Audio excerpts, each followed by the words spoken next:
Hi, and welcome to Sleep Cove, the place to come for a great night's sleep. Tonight I'll be reading a Greek myth called The Lord of the Silver Bow. It tells the tragedy of the Greek god Apollo. The story tells how he was born from gods, how he battled with the serpent, and founded Delphi, the city paradise of arts and culture. We'll also learn about his encounters with Daphne and how he found his family. I found this tale beautiful to read and absolutely enjoyed it from start to finish, and I hope you enjoy it too. And let's begin. Old Greek Myths, The Lord of the Silver Bow, Chapter 1, Delos. Long before you or I or anybody else can remember, there lived with the mighty folk on the mountain top a fair and gentle lady named Leto. So fair and gentle was she that Jupiter loved her and made her his wife.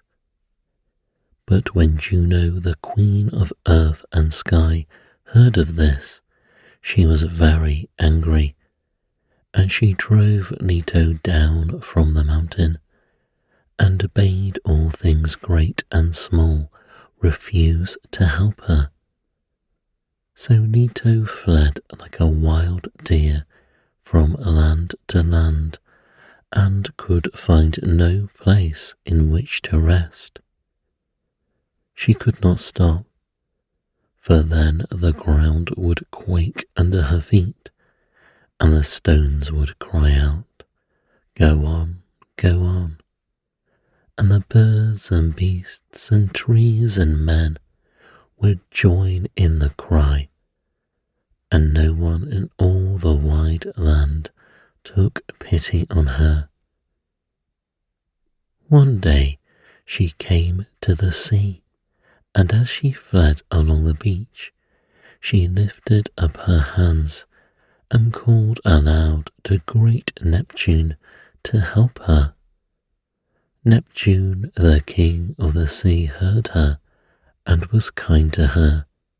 He sent a huge fish called a dolphin to bear her away from the cruel land, and the fish, with Leto sitting on his broad back, swam through the waves to Delos, the little island which lay floating on top of the water like a boat. There the gentle lady found rest and a home, for the place belonged to Neptune, and the words of cruel Juno were not obeyed there. Neptune put 4 marble pillars under the island so that it should rest firm upon them, and then he chained it fast with great chains which reached to the bottom of the sea, so that the waves might never move it. By and by, twin babes were born to Leto in Delos. One was a boy whom she called Apollo, the other a girl whom she named Artemis or Diana. When the news of their birth was carried to Jupiter and the mighty folk on the mountain top, all the world was glad. The sun danced on the waters, and singing swans flew 7 times round the island of Delos. The moon stooped to kiss the babes in their cradle, and Juno forgot her anger and bade all things on the earth and in the sky be kind to Leto. The 2 children grew up fast. Apollo became tall and strong and graceful. His face was as bright as the sunbeams, and he carried joy and gladness with him wherever he went. Jupiter gave him a pair of swans and a golden chariot which bore him over sea and land wherever he wanted to go, and he gave him a lyre on which he played the sweetest music that was ever heard, and a silver bow with sharp arrows which never missed the mark. When Apollo went out into the world, and men came to know about him, he was called by some the bringer of light, by others the master of song, and by still others the lord of the silver bow. Diana was tall and graceful too, and very beautiful. She liked to wander in the woods with her maids, who she called nymphs.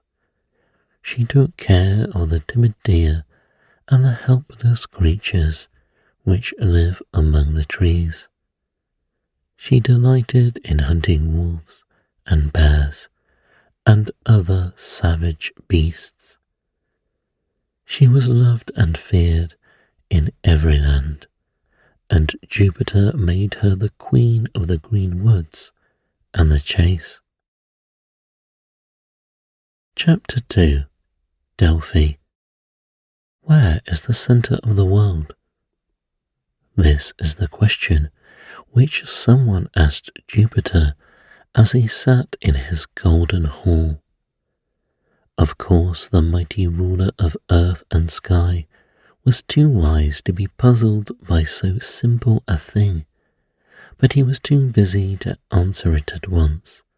So he said, "Come again in 1 year from today, and I will show you the very place." Then Jupiter took 2 swift eagles, which could fly faster than the storm wind, and he trained them till the speed of the one was the same as that of the other. At the end of the year, he said to his servants, "Take this eagle to the eastern rim of the earth, where the sun rises out of the sea, and carry his fellow to the far west, where the ocean is lost in darkness and nothing lies beyond. Then, when I give you a sign, loosen both at the same moment." The servants did as they were bidden, and carried the eagles to the outermost edges of the world. Then Jupiter clapped his hands, the lightning flashed, the thunder rolled, and the 2 swift birds were set free. One of them flew straight back towards the west, the other flew straight back towards the east, and no arrow ever sped faster from the bow than did these 2 birds from the hands of those who had held them.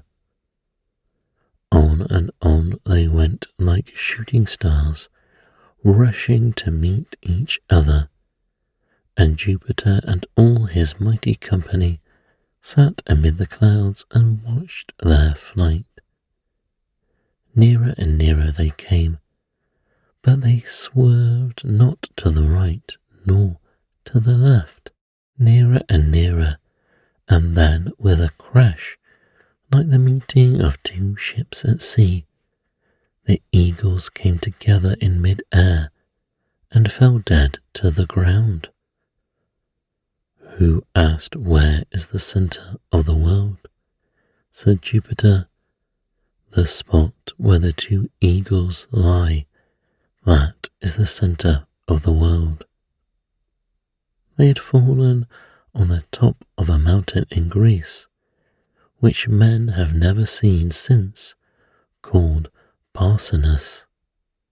They had fallen on the top of a mountain in Greece, which men have ever since called Parnassus.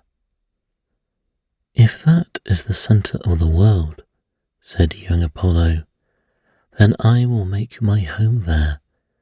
I will build a house in that place, so that my light may be seen in all lands."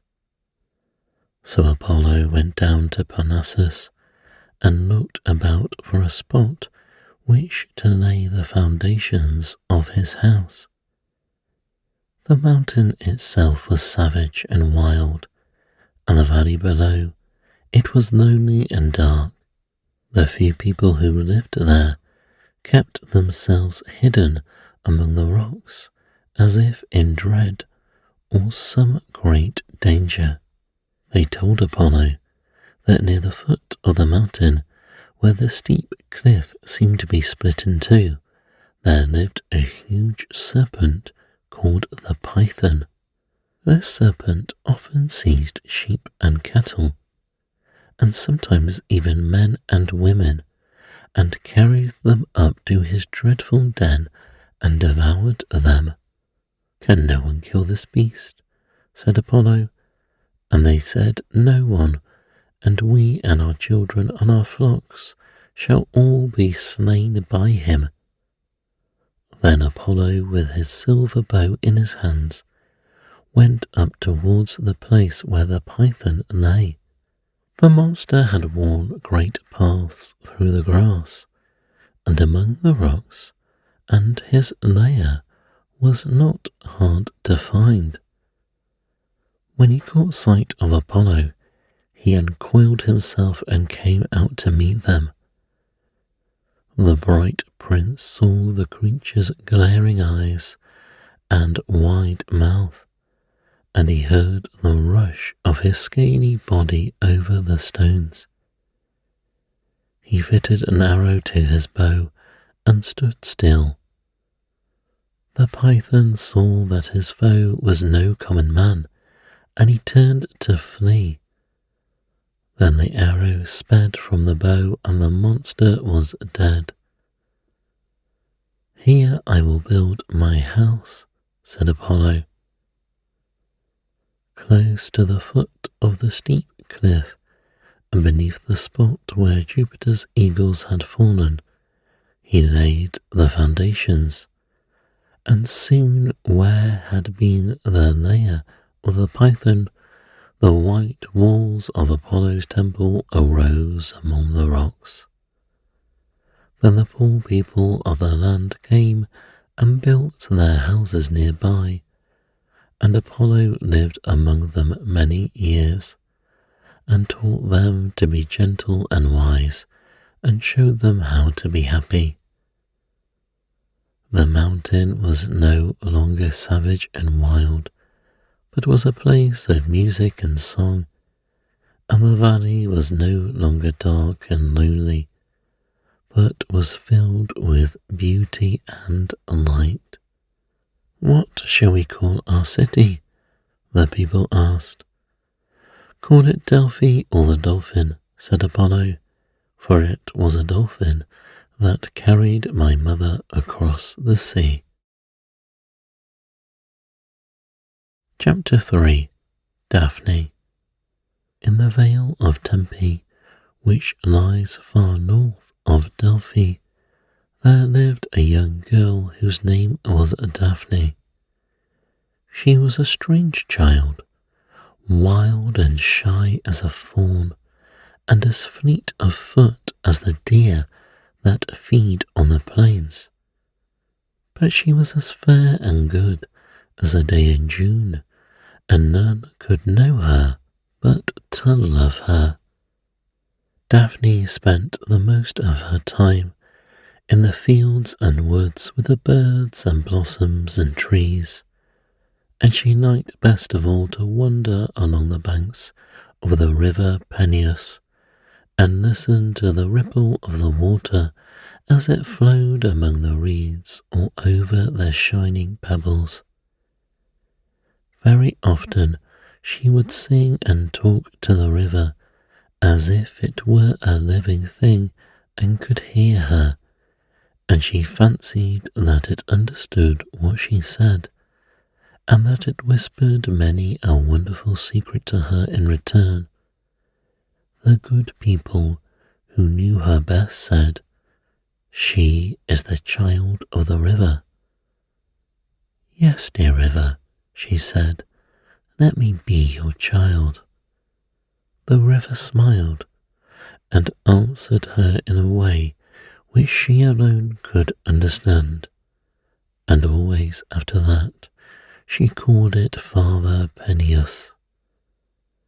One day when the sun shone warm and the air was filled with the perfume of flowers, Daphne wandered farther away from the river than she had ever gone before.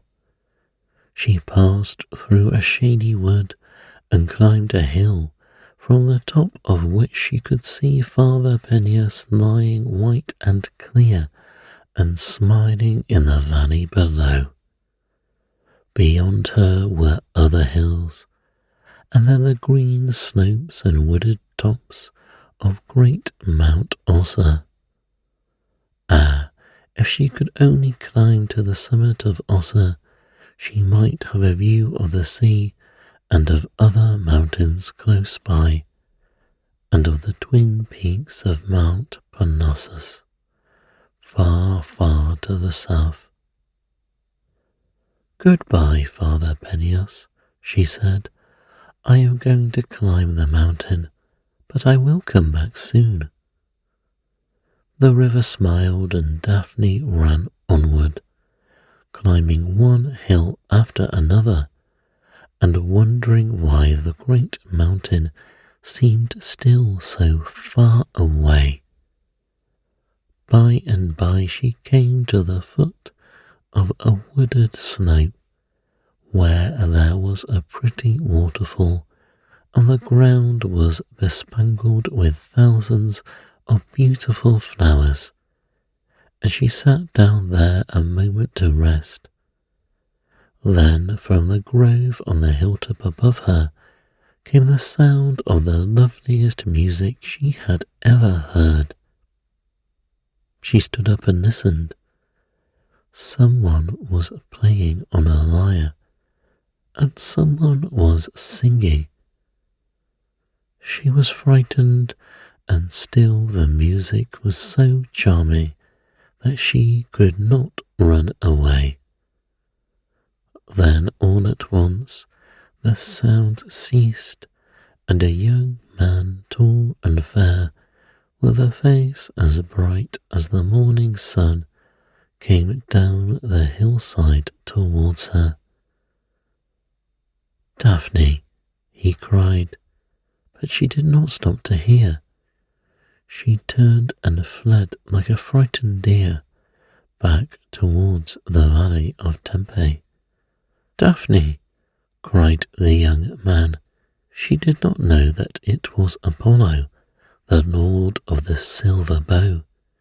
She only knew that the stranger was following her, and she ran as fast as her fleet feet could carry her.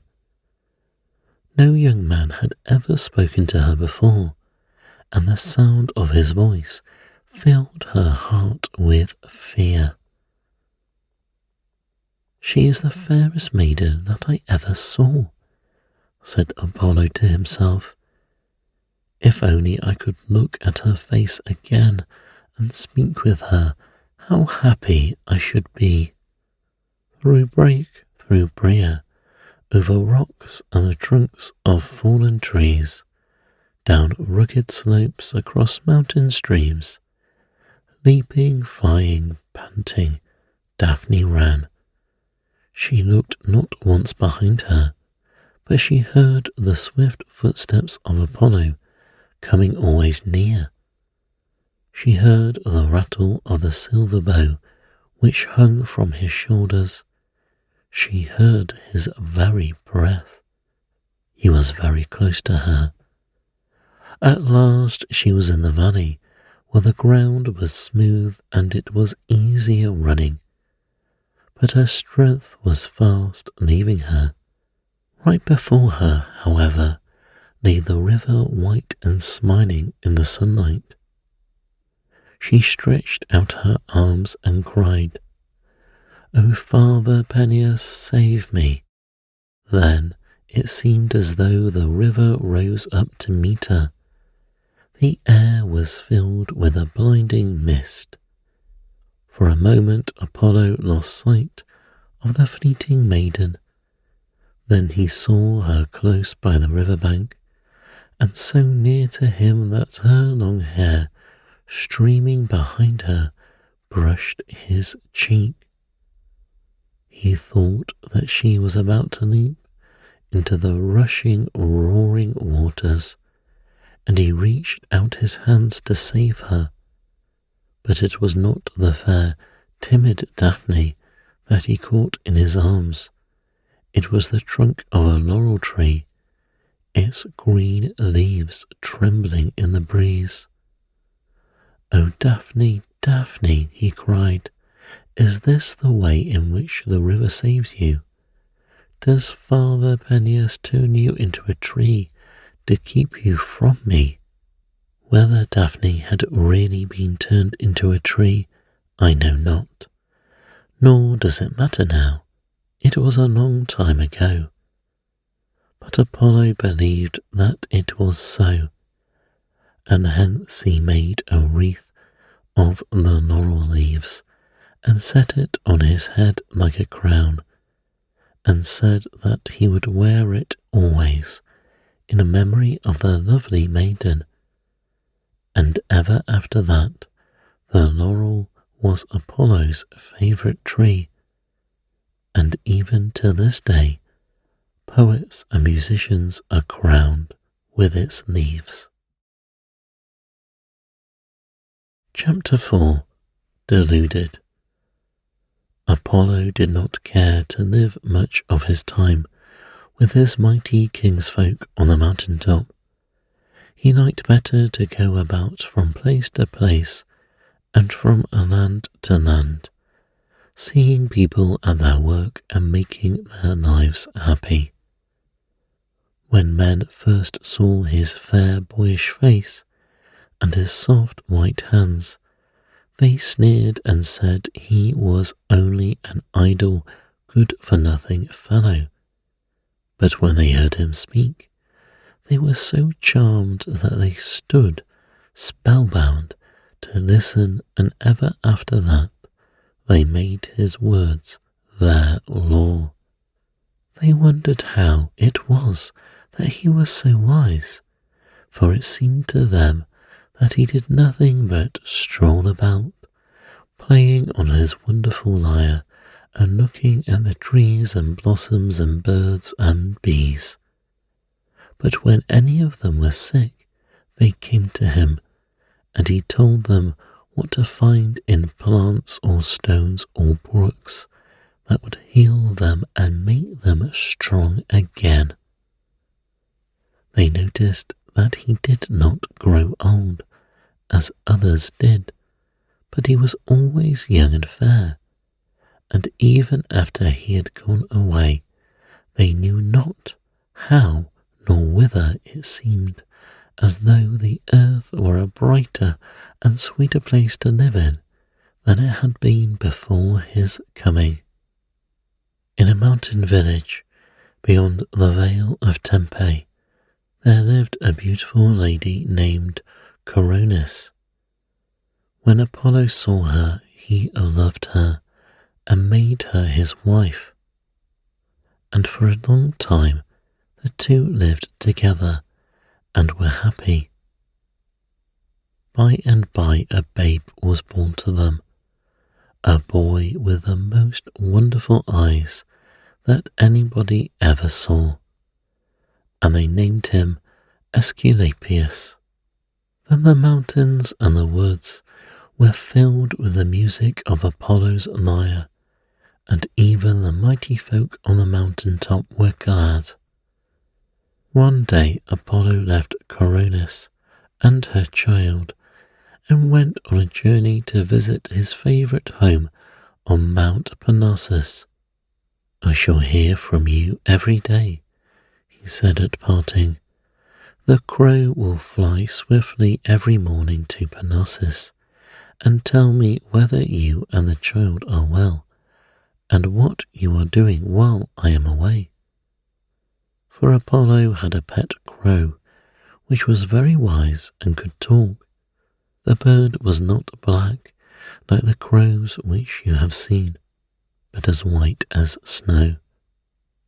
Men say that all crows were white until that time, but I doubt whether anybody knows.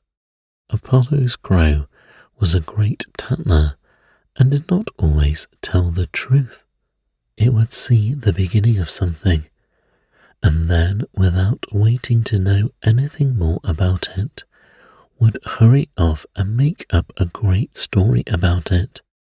But there was no one else to carry news from Coronus to Apollo, for as you know, there were no postmen in those days, and there was not a telegraph wire in the whole world.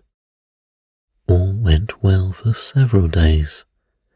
Every morning the white bird would wing its way over hills and plains and rivers and forests until it found Apollo, either in the groves at the top of Parnassus or in his own house at Delphi. Then it would alight upon his shoulder and say, "Coronus is well, Coronus is well." One day, however, it had a difficult story. It came much earlier than ever before, and seemed to be in great haste. "Caw, caw, caw," it cried, but it was so out of breath that it could not speak her whole name. "What is the matter?" cried Apollo in alarm. "Has anything happened to Coronus? Speak, tell me the truth." "She does not love you, she does not love you," cried the crow. "I saw a man, I saw a man." And then, without stopping to take a breath to finish the story, it flew up into the air and hurried homeward again. Apollo, who had always been so wise, was now almost as foolish as his crow. He fancied that Coronus had really deserted him for another man, and his mind was filled with grief and rage. With his silver bow in his hands, he started at once for his home. He did not stop to speak with anyone. He made up his mind to learn the truth himself. His swan team and his golden chariot were not at hand, for now that he was living with men, he must travel like men. The journey had to be made on foot, and it was no short journey in those days when there were no roads. But after a time he came to the village where he had lived happily for so many years, and soon he saw his own house half hidden among the dark-leaved olive trees. In another minute he would know whether the crow had told him the truth. He heard the footsteps of someone running in the grove. He caught a glimpse of a white robe among the trees. He felt sure that this was the man whom the crow had seen and that he was trying to run away. He fitted an arrow to his bow quickly. He drew the string, twang, and the arrow, which never missed, sped like a flash of light through the air. Apollo heard a sharp, wild cry of pain, and he bounded forward through the grove. There, stretched dying on the grass, he saw his dear Coronus. She had seen him coming, and she was running gladly to greet him. When the cruel arrow pierced her heart, Apollo was overcome with grief. He took her form in his arms and tried to call her back to life, but it was all in vain. She could only whisper his name, and then she was dead. A moment afterwards, the crow alighted on one of the trees by. "Caw, caw, it began, for it wanted now to finish its story. But Apollo bade it be gone. Cursed bird, he cried, you shall never say a word but caw all your life, and the feathers of which you are so proud shall no longer be white, but black as midnight. And from that time to this, as you very well know, all crows have been black, and they fly from one dead tree to another, always crying, caw. Chapter 5. Disgraced. Soon after this, Apollo took little Aesculapius in his arms and carried him to a wise old schoolmaster named Chiron, who lived in a cave under the grey cliffs of a mountain close by the sea. Take this child, he said, and teach him the law of the mountains, the woods and the fields. Teach him those things which he most needs to know in order to do great good to his fellow men. And Aesculapius proved to be a wise, gentle child, and sweet and teachable, and among all the pupils of Chiron he was best loved. He learned the law of the mountains, the woods, and the fields. He found out what virtue there is in herbs and flowers and senseless stones, and he studied the habits of birds and beasts and men. But above all, he became skillful in dressing wounds and healing diseases, and to this day physicians remember and honour him as the first and the greatest of their craft. When he grew up to manhood, his name was heard in every land, and people blessed him because he was a friend of life and foe of death. As time went by, Aesculapius killed so many people and saved so many lives that Pluto, the pale-faced king of the lower world, became alarmed. I shall soon have nothing to do, he said, if this physician does not stop keeping people away from my kingdom. And he sent word to his brother Jupiter and complained that Aesculapius was cheating him out of what he was due. Great Jupiter listened to his complaint and stood up among the storm clouds and hurled his thunderbolts at Aesculapius until the great physician was cruelly slain. Then all the world was filled with grief, and even the beasts and the trees and the stones wept because the friend of life was no more. When Apollo heard of the death of his son, his grief and wrath were terrible. He could not do anything against Jupiter and Pluto, for they were stronger than he. But he went down into the smithy of Vulcan, underneath the smoking mountains, and slew the great giant smiths who had made the deadly thunderbolts. Then Jupiter in his turn was angry and ordered Apollo to come before him and be punished for what he had done.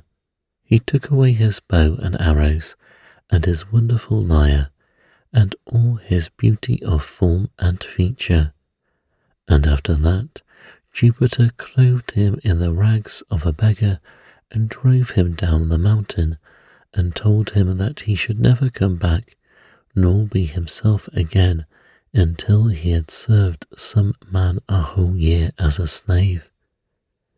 And as Apollo went out alone and friendless into the world, and no one who saw him would have dreamed that he was once the sun-bright lord of the silver bow.